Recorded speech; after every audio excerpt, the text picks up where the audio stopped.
जब से class 10th का एग्ज़ाम समाप्त हुआ है, लगातार बच्चों का कॉल आ रहा है, सर मैंने 10th का एग्ज़ाम दे दिया है, अब आगे मुझे इंटर तो करना ही करना है, लेकिन मैं इंटर आर्ट से करना चाहता हूँ। लेकिन मेरे पास समस्या यह आ रही है कि आर्ट्स में कुल कितने सब्जेक्ट होते हैं इसके बारे में मुझे नहीं पता है।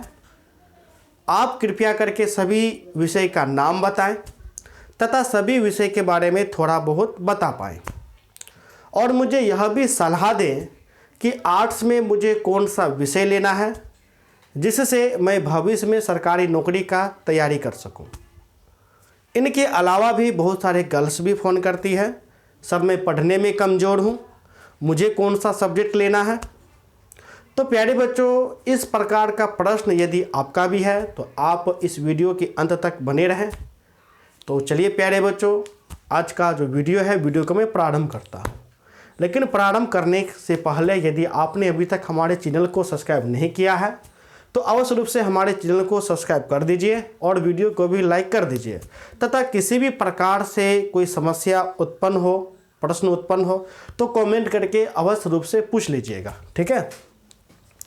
तो प्यारे बच्चों, सर्वप्रथम हम लोग आते हैं आर्ट्स में जितने भी सब्जेक्ट होते हैं सभी सब्जेक्ट का नाम। मैं सर्वप्रथम सभी सब्जेक्ट का नाम आप सभी को मैं बता देता हूँ और सभी विषय के बारे में थोड़ा बहुत भी आपको मैं बता दूंगा। फिर उसके बाद बताऊंगा कि आपको कौन सा विषय लेना है, बॉयज़ के लिए कौन सा विषय लेना है, गर्ल्स के लिए कौन सा विषय लेना है, ऐसे लेकर के जेड तक मैं आपको बता दूंगा, ठीक है। सर्वप्रथम आर्ट्स सब्जेक्ट, आपका जो आर्ट सब्जेक्ट है, ऑल आर्ट सब्जेक्ट, ठीक है। नंबर 1 पे सबसे प्यारे बच्चों आता है इतिहास, ठीक है, इतिहास। नंबर 2 पर आपको प्यारे बच्चों आता है भूगोल। 3rd पर आता है राजनीति विज्ञान, जिन्हें हम पॉलिटिकल साइंस भी कहते हैं। 4th पे आता है अर्थशास्त्र। 5th पे आता है मनोविज्ञान, बी नहीं है, वी है, मनोविज्ञान, ठीक है। 6 पे आता है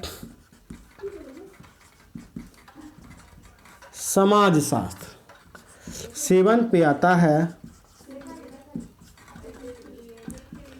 गृह विज्ञान। 8 पे आता है दर्शन शास्त्र। 9 पर आता है संगीत, ठीक है। यानी 1 से लेकर के 9 विषय तक आपका मुख्य तौर पे ये आर्ट्स का विषय हो गया। इनके अलावे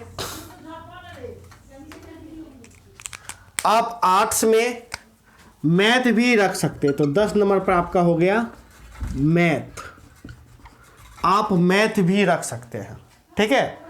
मैथ का मतलब साइंस ही नहीं होता है। बहुत बच्चे समझते हैं कि साइंस मैथ हम तभी ले पाएंगे जब हम साइंस लेंगे, ऐसा कोई बात नहीं। आप आर्ट्स में भी मैथ को ले सकते हैं। साइंस का मतलब ही साइंस होता है, फिजिक्स केमिस्ट्री बायो, बस, ठीक है। यही 3 गो साइंस आपका हो गया। मैथ आप आर्ट्स में भी ले सकते हैं। तो आर्ट्स का प्यारे बच्चों कुल इतना सब्जेक्ट हो गया। इसके बाद आता है भाषा, ठीक है।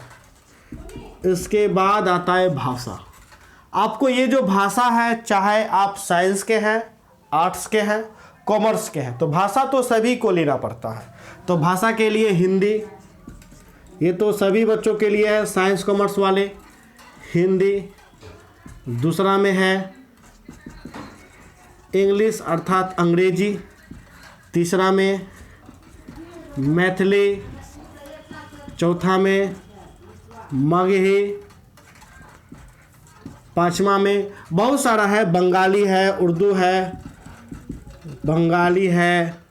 6ठा में उर्दू है। 7वां में संस्कृत है, ठीक है, बहुत सारा। उसके बाद 8 में भोजपुरी भी है, भोजपुरी। ये सब के बाद तो भाषा के बारे में हम बाद में बात करेंगे, ठीक है। सर्वप्रथम हम लोग प्यारे बच्चों आते हैं आर्ट्स। तो देखिए आर्ट्स का जो मुख्य तौर पे जो सब्जेक्ट है हिस्ट्री यानी इतिहास, भूगोल, राजनीतिक विज्ञान, अर्थशास्त्र, मनोविज्ञान, समाजशास्त्र, गृह विज्ञान, दर्शन शास्त्र, संगीत, ये मुख्य तौर पे 9 विषय होते हैं।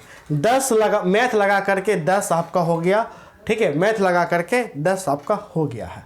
यदि मैं अंग्रेजी में कहूँ तो इतिहास को अंग्रेजी में हिस्ट्री बोलते हैं, ज्योग्राफी को अंग्रेजी में भूगोल को अंग्रेजी में ज्योग्राफी बोलते हैं, राजनीतिक विज्ञान को अंग्रेजी में पॉलिटिकल साइंस बोलते हैं, अर्थशास्त्र को अंग्रेजी में इकोनॉमिक्स, मनोविज्ञान को साइकोलॉजी, समाजशास्त्र को सोशियोलॉजी, गृह विज्ञान को होम साइंस, दर्शन शास्त्र को फिलोसफी और संगीत को म्यूजिक आपको कहा जाता है। मैथ को हिंदी में गणित बोला जाता है, ठीक है। अब इन विषय में से प्यारे बच्चों आपको 3 विषय लेना है। कितना विषय लेना है? तो प्यारे बच्चों 3 विषय लेना है, ठीक है।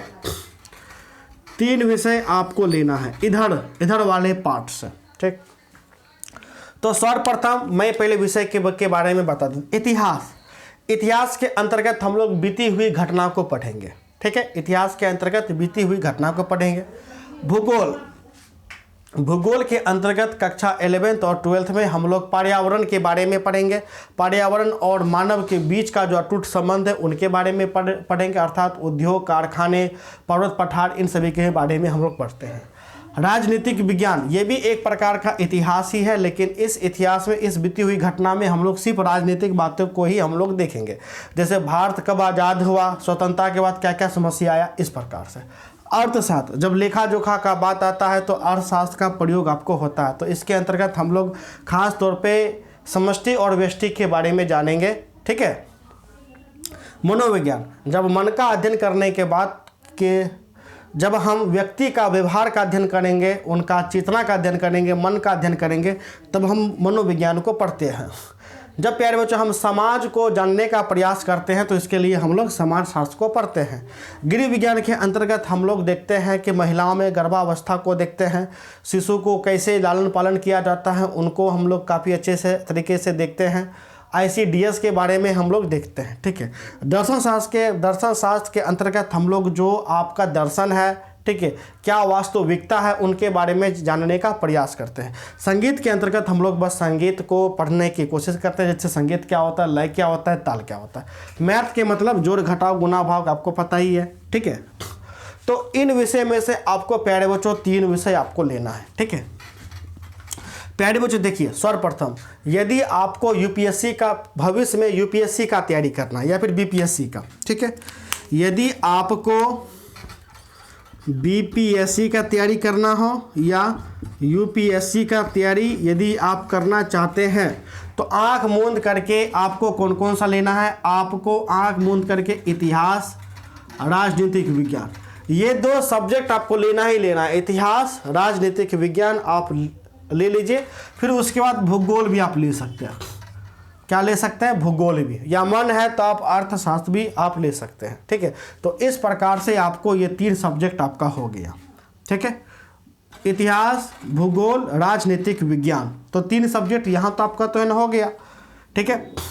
यदि प्यारे बच्चों यदि आप SSC का तैयारी करना चाहते हैं, ठीक है, SSC का भविष्य में तैयारी करना चाहते हैं, जैसे CGL लेना हो गया, तो उसके लिए आंख मूंद करके आप पहले नंबर पे मैथ लीजिए, ठीक है, फिर इतिहास, फिर राजनीतिक विज्ञान आप ले लीजिए। SSC के लिए क्या क्या लेना है? मैथ, हिस्ट्री, पॉलिटिकल साइंस, ये 3 सब्जेक्ट आप प्यारे बच्चों ले लीजिए, काफ़ी आपके लिए बेस्ट विषय आपको रहेगा, ठीक है। इसके अलावा यदि आप यह देखिए कि आपको किस विषय में रुचि है, ठीक है, किस विषय में रुचि है। यदि आपको मनोविज्ञान पढ़ने में अच्छा लगता है तो मनोविज्ञान आप लीजिए, समाजशास्त्र पढ़ने में अच्छा लगता है तो समाजशास्त्र आप लीजिए। इनसे क्या होगा कि यदि आपको रुचि है, इनको पढ़ते हैं, तो भविष्य में आप इनके प्रोफेसर भी बन सकते हैं। बस PG करना है, नेट क्वालिफाई करना है और आप मनोविज्ञान या समाजशास्त्र के प्रोफेसर आप बड़े ही आसानी से बना सकते हैं। ये यानी कि जिन विषय को काफ़ी अच्छे से पढ़िएगा, रुचि है, उन विषय का प्रोफेसर भी काफ़ी अच्छे तरीके से आप बन जाइएगा, ठीक है। तो ये तो हो गया रुचि के अनुकूल आपका है ना, हो गया, ठीक है। इनके बाद प्यारे बच्चों आता है और भी यूपीएससी हो गया, एसएससी हो गया, ठीक है। यदि आपको भविष्य में टीचर बनना चाहते हैं, बीएड करके टीचर बनना चाहते हैं, तो उसके लिए आप आँख मूंद करके साइकोलॉजी ले लीजिए, ठीक है। साइकोलॉजी आपको लेना ही लेना। यदि आपको भविष्य में बीएड करना है तो साइकोलॉजी आप ले लीजिए, बहुत ही अच्छा आपको विषय है। और उसके बाद चाहे तो हिस्ट्री और पॉलिटिकल साइंस आप ले सकते हैं, ठीक है। यदि आप गर्ल्स हैं, यदि आप भविष्य में हाउसवाइफ बनना चाहते हैं, खुद को हाउसवाइफ के रूप में एक अच्छी हाउसवाइफ के रूप में दिखना चाहते हैं, तो आप गृह विज्ञान आप आसानी से ले सकते हैं। बड़ी ही आसानी से गृह विज्ञान आपको ले लेना है। अर्थात गृह विज्ञान एक आप है ना ले लीजिए, एक मनोविज्ञान आप है ना ले लीजिए, और मन है तो हिस्ट्री आप ले सकते हैं, ठीक है। इनके अलावा यदि आप भविष्य में ICDS का एग्ज़ाम देना चाहते हैं, सांकेतिक बाल विकास योजना होता है, वो भी BPSC के थ्रू निकलता है। यदि आप उनकी तैयारी करना चाहते हैं, यदि आप गर्ल्स हैं, तो उनके लिए आप गृह विज्ञान आप ले सकते हैं, ठीक है। गृह विज्ञान आप ले सकते हैं, ठीक है। तो यहाँ तक तो प्यारे बच्चों आपका हो गया आर्ट्स के विषय के बारे में। तो यहाँ तक तो आपको 3 विषय लेना है। कितना? तो 3 आपको लेना है। तो यहाँ तक 3 कर दिए, लेकिन 3 के अलावा प्यारे बच्चों 2 और विषय लेना है। 2 और विषय ये आपको इंटर में अनिवार्य आपको हो जाता है। ये 2 विषय भाषा होता है। क्या होता है? भाषा। तो इन्हीं भाषा में से कोई सा भी 2 भाषा आपको ले लेना है, चाहे आप इंटर के, चाहे आप आर्ट्स के हों, साइंस के हों या कॉमर्स के हों, ठीक है। आपको 2 भाषा लेना ही पड़ेगा। तो बहुत सारे जो बच्चे होते हैं वो हिंदी और अंग्रेजी का चयन करते हैं, हिंदी और अंग्रेजी का चयन करते हैं। लेकिन कुछ ऐसे बच्चे होते हैं जो हिंदी मैथिली लेते हैं। यदि आपका मन है कि नहीं हमको मैथिली लेना है, अपनी मातृभाषा मैथिली को जानना है, तो आप मैथिली भी ले सकते हैं, माघी भी ले सकते हैं, बंगाली, उर्दू, संस्कृत, भोजपुरी भी आप ले सकते हैं, ठीक है। तो प्यारे बच्चों खास तौर पे यदि मैं बात करूं कि आर्ट्स में कुल कितने सब्जेक्ट होते हैं भाषा को छोड़ करके, यदि मैं भाषा को मैं छोड़ देता हूं तो आर्ट्स में कुल मिलाकर के 10 सब्जेक्ट आपको हो गए। इतिहास, भूगोल, राजनीतिक विज्ञान, अर्थशास्त्र, मनोविज्ञान, समाजशास्त्र, गृह विज्ञान, दर्शन शास्त्र, संगीत और मैथ, ठीक है। मैथ हमेशा याद कर लीजिएगा, आर्ट्स में भी आप ले सकते हैं, किसी भी प्रकार का कोई दिक्कत आपको नहीं होगा। लेकिन सबसे बड़ी पॉइंट यह है कि आपको कॉलेज में देखना पड़ेगा कि क्या उस कॉलेज में ये सभी विषय है या नहीं है। बहुत सारे कॉलेज में क्या होता है कि किसी कॉलेज में आपको भूगोल नहीं होता है। जैसे मेरा जो रोसा शहर है, एक है UR कॉलेज, तो UR कॉलेज में भूगोल ही नहीं है, ठीक है। तो आप जब कॉलेज में ही भूगोल नहीं होगा तो जाहिर सी बात है भूगोल को आप ले नहीं पाइएगा। तो जो विषय आप लेना चाहते हैं तो आप ये भी देख लीजिएगा, कॉलेज वाले से पूछ आप लीजिएगा कि क्या ये विषय इस कॉलेज में है या फिर नहीं है, तो वो बता देगा। यदि है तो आपको ले लेना है, नहीं है तो उनको छोड़ करके कोई और दूसरा विषय आपको ले लेना है। फिर 3 आर्ट्स का विषय लेने के बाद जो भाषा है, भाषा कोई सा भी 2 आप ले सकते हैं। भाषा का तो पता ही होगा, ज़्यादातर लोग हिंदी और अंग्रेजी ही आपको लेते हैं, ठीक है। तो प्यारे बच्चों आशा करता हूँ कि आज का वीडियो काफ़ी आपके लिए हेल्पफुल रहा होगा। तो मिलते हैं नेक्स्ट वीडियो में, तब तक के लिए धन्यवाद, बाय, जय हिंद।